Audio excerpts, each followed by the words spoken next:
ಕೊಲೆ ಆರೋಪಿ ರಿತೇಶ್ನ ಎನ್ಕೌಂಟರ್ ನಡೆದಂತ ಸ್ಥಳದಲ್ಲಿ ನಾನಿದ್ದೀನಿ. ಇಡೀ ಘಟನಾವಳಿಯ ಚಿತ್ರವನ್ನ ಯಾವ ರೀತಿ ಎನ್ಕೌಂಟರ್ ಆಯ್ತು, ಹೇಗಾಯ್ತು ಅನ್ನುವಂತ ಚಿತ್ರಣವನ್ನು ನಾನು ನಿಮ್ಗೆ ಕೊಡ್ತೀನಿ. ಈ ನೋಡಬಹುದು ದೃಶ್ಯದಲ್ಲಿ ರಿತೇಶ್ ಈ ಹುಬ್ಬಳ್ಳಿಯ ಹೊರವಲಯದ ರಾಯನಾಳ್ ಬಳಿಯಲ್ಲಿ ನಾನು ವಾಸವಾಗಿದ್ದೆ ಅನ್ನುವಂಥ ಒಂದು ಮಾಹಿತಿಯನ್ನು ನೀಡ್ತಾನೆ. ಆ ಕಾರಣಕ್ಕಾಗಿ ಆತನ ಐಡೆಂಟಿಫಿಕೇಶನ್ ಏನಾದರೂ ಅವ್ರ ಮನೆಯಲ್ಲಿ ಸಿಗತ್ತಾ ಅನ್ನೋ ಕಾರಣಕ್ಕಾಗಿ ಪೊಲೀಸರು ಆತನನ್ನ ಮನೆಗೆ ಕರೆದುಕೊಂಡು ಬರ್ತಾರೆ. ಇಲ್ಲಿ ಪಾಳುಬಿದ್ದ ಮನೆಗಳಿದ್ದೇವೆ, ನಾನು ಇಲ್ಲಿ ವಾಸ ಮಾಡ್ತಿದ್ದೆ ಪಾಳುಬಿದ್ದ ಮನೆಯಲ್ಲಿ ಅಂತ ಹೇಳ್ತಾನೆ. ಆ ಕಾರಣಕ್ಕಾಗಿ ಇಲ್ಲಿ ಕರ್ಕೊಂಡ್ಬರ್ತಾರೆ. ಇಲ್ಲಿ ನಿರ್ಜನ ಪ್ರದೇಶ ಆಗಿದ್ರಿಂದ ಆರೋಪಿ ಏಕಾಏಕಿ ಇಲ್ಲಿಂದ ತಪ್ಪಿಸ್ಕೊಂಡು ಹೋಗಬೇಕು ಅಂತ ಪ್ರಯತ್ನವನ್ನು ಮಾಡ್ತಾನೆ. ದೃಶ್ಯದಲ್ಲಿ ನೋಡಬಹುದು ಪೊಲೀಸ್ ವಾಹನ ಇಲ್ಲಿ ನಿಂತ್ಕೊಂಡಿದೆ. ಈ ಪೊಲೀಸ್ ವಾಹನದ ಮೇಲೆ ತಪ್ಪಿಸ್ಕೊಂಡು ಹೋಗೋ ಪ್ರಯತ್ನವಾಗಿ ಆತ ಕಲ್ಲನ್ನು ಎಸಿತಾನೆ. ಮತ್ತೆ ಇಲ್ಲಿ ಸುಲಭವಾಗಿ ಇದು ಇಟ್ಟಿಗೆ ಬಟ್ಟೆ ಆಗಿರೋದ್ರಿಂದ ಸುಲಭವಾಗಿ ಆತನ ಕೈಗೆ ಇಟ್ಟಿಗೆಗಳು ಸಿಗ್ತವೆ.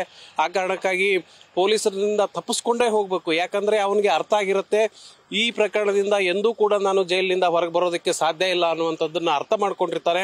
ಆ ಕಾರಣಕ್ಕಾಗಿ ನಾನು ಹೇಗಾದ್ರೂ ಮಾಡಿ ಈ ಪ್ರಕರಣದಿಂದ ತಪ್ಪಿಸ್ಕೊಂಡು ಹೋಗ್ಬೇಕು ಅನ್ನೋ ಕಾರಣಕ್ಕಾಗಿ ಏನಂತಂದ್ರೆ ಆತ ಪೊಲೀಸರ ಮೇಲೆ ಹಲ್ಲೆ ಮಾಡ್ತಾನೆ. ಅಲ್ಲಿಂದ ಓಡೋದಕ್ಕೆ ಆರಂಭ ಮಾಡ್ತಾನೆ. ಆತನ್ನ ಪೊಲೀಸರು ಬೆನ್ನಟ್ತಾರೆ. ನೋಡಬಹುದು ದೃಶ್ಯದಲ್ಲಿ ಪೊಲೀಸ್ ಕ್ಯಾಪ್ಗಳು ಕೂಡ ಬಿದ್ದಿದ್ದಾವೆ. ಬೆನ್ನಟ್ಟಿದ ನಂತರನೂ ಕೂಡ ತಿರುಗಿ ಪೊಲೀಸರ ಮೇಲೆ ಆತ ಹಲ್ಲೆ ಮಾಡೋದಕ್ಕೆ ಆರಂಭ ಮಾಡ್ತಾನೆ. ಅವಾಗ ಇಲ್ಲಿ ದೃಶ್ಯದಲ್ಲಿ ಕಾಣಸಿಗ್ತವೆ ಪೊಲೀಸ್ ಕ್ಯಾಪ್ಗಳು ಕೂಡ ಕಾಣಸಿಗ್ತವೆ. ಪೊಲೀಸರು ಆತನನ್ನ ಬೆನ್ನಟ್ಕೊಂಡು ಬರ್ತಾರೆ. PSI ಕೂಡ ಬೆನ್ನಟ್ಕೊಂಡು ಬರ್ತಾರೆ. ಆದ್ರೂ ಆತ ಪೊಲೀಸರ ಮೇಲೆ ಹಲ್ಲೆ ಮಾಡೋದನ್ನ ನಿಲ್ಸೋದಿಲ್ಲ. ಇಲ್ಲಿ ನೋಡ್ಬೋದು ದೃಶ್ಯದಲ್ಲಿ ಆತ ಪೊಲೀಸರ ಮೇಲೆ ಹಲ್ಲೆ ಮಾಡಿದ ಪರಿಣಾಮವಾಗಿ ಪೊಲೀಸ್ ಬಕ್ಕಲ್ಗಳು ಕೂಡ ಕಿತ್ಕೊಂಡು ಬಂದಿದ್ದಾವೆ. ಇಲ್ಲಿ ಪ್ರತಿಯೊಂದನ್ನು ಕೂಡ ಬಕ್ಕಲ್ ಕಿತ್ಕೊಂಡಿರೋದನ್ನ ಮಾರ್ಕ್ ಮಾಡಿದ್ದಾರೆ. ಇಲ್ಲಿ ಈ ದೃಶ್ಯದಲ್ಲಿ ಕಾಣಸಿಗ್ತವೆ ಏರ್ ಫೈರ್ ಮಾಡಿದ ನಂತರ ಬುಲೆಟ್ಗಳು ಸಿಗ್ತವೆ. ಅವ್ರದ್ದು ಬಟನ್ಗಳು ಕೂಡ ಕಿತ್ ಬಿದ್ದಿದ್ದಾವೆ. ಇಲ್ಲಿಂದನೇ ಏರ್ ಫೈರ್ ಮಾಡ್ತಾರೆ. ಆದ್ರೂ ಕೂಡ ಆತ ನಿಲ್ಲೋದಿಲ್ಲ. ಹಾಗಾಗಿ ಆತನಿಗೆ ಕಾಲಿಗೆ ಗುಂಡನ್ನ ಹೊಡಿತಾರೆ.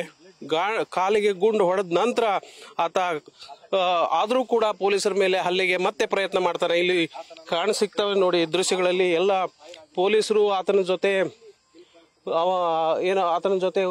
ಗುದ್ದಾಡ್ತಾರೆ, ಆತನನ್ನ ಹಿಡಿಯೋದಕ್ಕೆ ಪ್ರಯತ್ನ ಮಾಡ್ತಾರೆ. ಅವೆಲ್ಲ ವಸ್ತುಗಳು ಇಲ್ಲಿ ಬಿದ್ದಿದ್ದಾವೆ. ಎಲ್ಲವೂ ಕೂಡ ಇಲ್ಲಿ ಕಾಣಸಿಗ್ತವೆ. ವಾಚು, ಕ್ಯಾಪು ಎಲ್ಲವೂ ಕೂಡ ಇಲ್ಲಿದ್ದಾವೆ. ನಂತರ ಆತ ಅನಿವಾರ್ಯವಾಗಿ ಆತನಿಂದ ತಪ್ಪಿಸ್ಕೊಳ್ಬೇಕು, ಆತ ಸೆಲ್ಫ್ ಡಿಫೆನ್ಸ್ಗಾಗಿ ಆತನ ಮೇಲೆ ಗುಂಡು ಹಾರಿಸ್ತಾರೆ. ಕಾಲಿಗೆ ಗುಂಡು ಹಾರಿಸಿದ್ರು ಕೂಡ ಆತ ಪೊಲೀಸರ ಮೇಲೆ ಹಲ್ಲೆ ಮಾಡೋದನ್ನು ನಿಲ್ಲಿಸೋದಿಲ್ಲ. ಹಾಗಾಗಿ ನೇರವಾಗಿ ಆತನಿಗೆ ಹಿಂಬದಿಗೆ ಗುಂಡು ಹೊಡಿತಾರೆ, ಬೆನ್ನಿಗೆ ಗುಂಡು ಹಾಕ್ತಾರೆ. ಅವಾಗ ಆತ ಇಲ್ಲೇ ಕುಸಿದು ಬಿದ್ದು ಸಾವನ್ನಪ್ತಾನೆ. ಸೊ ಇದು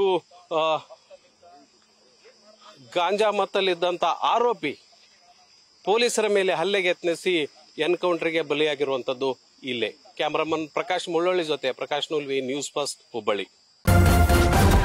ನ್ಯೂಸ್ ಫಸ್ಟ್, ನಿರ್ಭೀತಿಯಿಂದ ನಿಮ್ಮ ಪರವಾಗಿ.